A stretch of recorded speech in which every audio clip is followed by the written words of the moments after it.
नमस्कार, स्वागत है आपका सिटी पोस्ट लाइव में। मैं हूं मुस्कान। क्या नीतीश कुमार सीट शेयरिंग से हो रहे देरी से नाराज हैं? क्या वे एक बार फिर से बीजेपी का साथ छोड़ सकते हैं? ये सवाल इसलिए उठ रहा है क्योंकि मुख्यमंत्री नीतीश कुमार ने एनडीए में सीटों पर बंटवारे से पहले ही 2 सीटों पर प्रत्याशी घोषित कर दिए हैं, वो भी एनडीए के कार्यकर्ता सम्मेलन के दौरान। अब बीजेपी नेताओं की मौजूदगी में उन्होंने ऐसा करके सबको चौंका दिया है। अब सवाल यह है कि एनडीए के भीतर सब ठीक है या फिर से नीतीश कुमार कोई खेला तो नहीं करने जा रहे हैं। इस पर बातचीत करने के लिए हमारे साथ मौजूद हैं chief editor Shrikant Pratyush. Sir, seat sharing से पहले नीतीश कुमार ने अपने 2 प्रत्याशियों के नाम ऐलान करके ये क्या संदेश देने की कोशिश की है? देखिए, नीतीश कुमार ने बीते एक हफ्ते में जेडीयू की 2 सीटों पर अपने उम्मीदवार के नाम घोषित कर दिए हैं। बक्सर जिले के राजपुर में गए थे एनडीए कार्यकर्ता सम्मेलन में और हजारों लोग जुटे हुए थे। मंच पर ही सीएम नीतीश कुमार के साथ बीजेपी के नेता डिप्टी सीएम सम्राट चौधरी भी थे और नीतीश कुमार ने पूर्व मंत्री संतोष निराला को अपना उम्मीदवार घोषित कर दिया और लोगों से कहा कि भाई कुछ ही दिन में चुनाव होने वाला है, आप लोग ध्यान दीजिएगा, इन्हें जरूर जिताइएगा। तो नीतीश के इस बयान का मतलब है कि राजपुर सीट पर निराला ही चुनाव लड़ेंगे और मोतिहारी के केसरिया में एनडीए कार्यकर्ता सम्मेलन के दौरान नीतीश कुमार के सबसे खास करीबी मंत्री अशोक चौधरी ने केसरिया से मौजूदा जेडीयू विधायक शालिनी मिश्रा को भी उम्मीदवार घोषित कर दिया। और उन्होंने जब यह ऐलान किया तब साथ में बीजेपी के नेता शाहनवाज हुसैन भी थे। तो बीजेपी के नेताओं की मौजूदगी में सीट शेयरिंग से पहले नीतीश कुमार ने और उनकी पार्टी के मंत्री ने, सरकार के मंत्री ने 2 उम्मीदवार घोषित कर दिए हैं। इसको लेकर सवाल उठ रहा है। तो सर, क्या इन सीटों पर बीजेपी या एनडीए की किसी और पार्टी ने भी दावा किया क्या? देखिए, अभी तक एनडीए में सीट शेयरिंग के फार्मूले पर सहमति नहीं बन पाई है। चिराग पासवान और जीतन राम मांझी समय समय पर अपना बयान देकर और पेचीदा बना रहे हैं इस मामले को। और ऐसे में नीतीश कुमार का एक तरफा प्रत्याशी घोषित करने के पीछे 3 बड़े कारण बताए जा रहे हैं।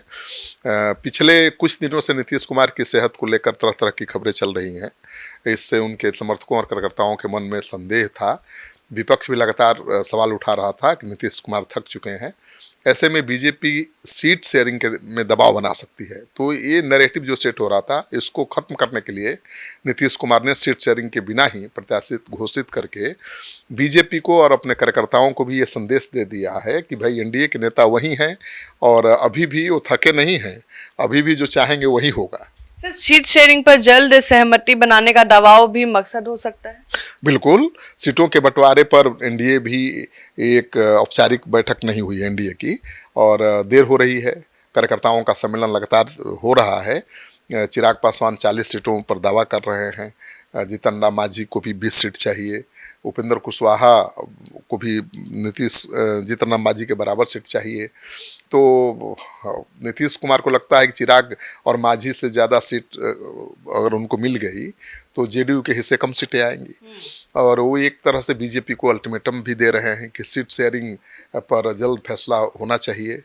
नीतीश कुमार चाहते हैं कि जल्द से जल्द यह तय हो जाए कि चिराग पासवान एनडीए में रहकर चुनाव लड़ेंगे या एनडीए से बाहर जाकर, क्योंकि पिछले 2020 के चुनाव में वो देख चुके हैं कि चिराग पासवान ने उनको धोखा दे दिया, अकेले लड़ गए और नीतीश कुमार कई सीटों पर हरा भी दिया। तो वो चाहते हैं कि अभी क्लियर हो जाए कि भाई चिराग पासवान करने वाले क्या हैं। तो देर हो रही है सीट शेयरिंग में, इसको लेकर उन्होंने एक तरह से अपनी नाराजगी का इजहार किया है।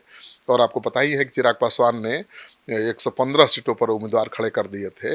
29 सीटों पर एलजेपी के प्रत्याशी तीसरे नंबर पर थे। इन्हें जीत के मार्जिन से ज़्यादा वोट मिले थे। मतलब अगर एलजेपी इंडिपेंडेंट नहीं लड़ते तो नीतीश कुमार के कैंडिडेट जीतते।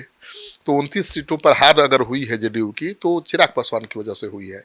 तो इस बार वो रिस्क नहीं लेना चाहते हैं और उन्होंने संदेश दे दिया है बीजेपी को कि भाई अभी जल्दी बंटवारा करिए, तय हो जाए कि भाई चिराग क्या करने वाले हैं। तो सर, ये दोनों प्रत्याशी जिनके नाम आपने बताए, जिनका ऐलान हुआ है सीट शेयरिंग के पहले नीतीश कुमार ने कर दिया, ये कौन है? इनकी क्या अहमियत है? देखिए, फिलहाल दोनों सीटों पर एनडीए की ओर से जेडीयू ही चुनाव लड़ती है। जैसे केसरिया विधानसभा सीट से 3 बार जेडीयू, 1 बार बीजेपी लड़ी है। इस सीट पर बीजेपी और जेडीयू दोनों ही लड़ती रही हैं। मतलब ये किसी की परंपरागत सीट नहीं है। जो लड़ता है वो जीतता है, चाहे जेडीयू लड़े या फिर बीजेपी लड़े। यह किसी और दूसरा 2005 में यहाँ जेडीयू लड़ी थी और जीती भी। अक्टूबर 2005 में जेडीयू फिर लड़ी लेकिन हार गई। इसके बाद 2020 में लड़ी और जीत गई, शालिनी मिश्रा जीती हैं। 2010 में जेडीयू ने इस सीट को बीजेपी को दे दिया, बीजेपी भी जीत गई थी। तो ये पारंपरिक सीट है नहीं। 2015 में जब नीतीश कुमार महागठबंधन में शामिल हो गए तो यह आरजेडी के खाते में सीट चली गई थी, आरजेडी चुनाव जीत गई। शालिनी मिश्रा जेडीयू के पूर्व सांसद और कवि कमला मिश्र मधुकर की बेटी हैं, जो नीतीश कुमार के बेहद करीबी मित्र थे। तो उनको लड़ाया था पिछले चुनाव में, वो जीत गई हैं और इस बार भी अशोक चौधरी ने ऐलान कर दिया है कि भाई वहीं प्रत्याशी होंगी। तो सवाल ये उठ रहा है कि भाई निराला का, संतोष निराला, तो संतोष निराला पहले तो चुनाव जीते थे 2015 में, लेकिन 20 में हार गए थे और वहाँ कांग्रेस की जीत हो गई थी। लेकिन इस बार फिर से नीतीश कुमार ने ऐलान कर दिया है कि संतोष निराला ही चुनाव लड़ेंगे और इस बार नीतीश कुमार को भरोसा है कि भाई हवा सरकार के पक्ष में है, एंटी इनकम्बेंसी ज़्यादा दिखाई नहीं दे रहा है, तो संतोष कुशवाहा जीत सकते हैं, संतोष जीत सकते हैं।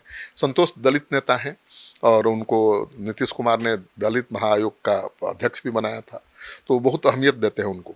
सर, एनडीए में सीट शेयरिंग का फॉर्मूला क्या रहा है, किसका स्ट्राइक रेट ज्यादा?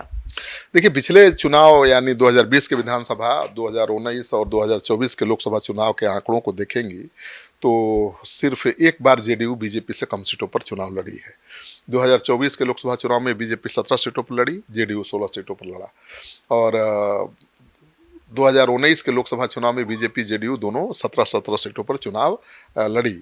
वहीं 2020 के विधानसभा चुनाव में जेडीयू 115 सीटों पर चुनाव लड़ा था और बीजेपी 110 सीटों पर, यानी बीजेपी से ज़्यादा सीटों पर जेडीयू लड़ा था। बिहार में जेडीयू अपने को बड़ा भाई के तौर पर पेश हमेशा करता रहा है और इस बार भी वो बड़ा भाई की भूमिका में ही रहना चाहता है। तो अभी भी चर्चा ये है कि नीतीश कुमार 1 या 2 सीट ज़्यादा लेंगे बीजेपी से। सर, नीतीश कुमार जब भी ऐसा करते हैं कुछ बड़ा खेला का आशंका हो जाता है, क्या इस बार भी नीतीश कुमार खेला कर देंगे क्या? देखिए, लोकसभा चुनाव से पहले नीतीश कुमार क्या करेंगे कोई नहीं जानता। कोई बड़ा फैसला तो लेते हैं जब उन्होंने उम्मीदवार सीट शेयरिंग से पहले घोषित कर दिया है, तो हो सकता है कोई बड़ा फैसला ले ले। 2024 लोकसभा चुनाव से पहले नीतीश इंडिया गठबंधन में थे, आपको पता ही है। सीटों का पेच सुलझ नहीं रहा था, बात आगे बढ़ती नहीं दिखाई दे रही थी। तो नीतीश कुमार ने दिसंबर 2023 को दिल्ली में जेडीयू की राष्ट्रीय परिषद की बैठक में सीतामढ़ी से देवेश चंद्र ठाकुर को उम्मीदवार घोषित कर दिया था। इसे इंडिया गठबंधन में फूट के तौर पर देखा गया था और हुआ भी यही। ठीक 1 महीने बाद 28 जनवरी 2024 को नीतीश कुमार इंडिया गठबंधन को छोड़कर एनडीए में शामिल हो गए थे। तो इस बार भी 2 उम्मीदवार सीट शेयरिंग से पहले घोषित कर दिया है, तो इसलिए अटकलों का बाजार गर्म है कि क्या फिर नीतीश कुमार सीट शेयरिंग में हो रही देर से नाराज हैं और इतने नाराज हैं कि वो बीजेपी को छोड़ सकते हैं, एनडीए छोड़ सकते हैं। तो ये कहना मुश्किल है क्योंकि अभी सब कुछ ठीक ठाक चल रहा है और मुझे लगता है कि सीट शेयरिंग में जो देर हो रही है वो चाहते हैं कि जल्द से जल्द हो, इसलिए दबाव बना रहे हैं।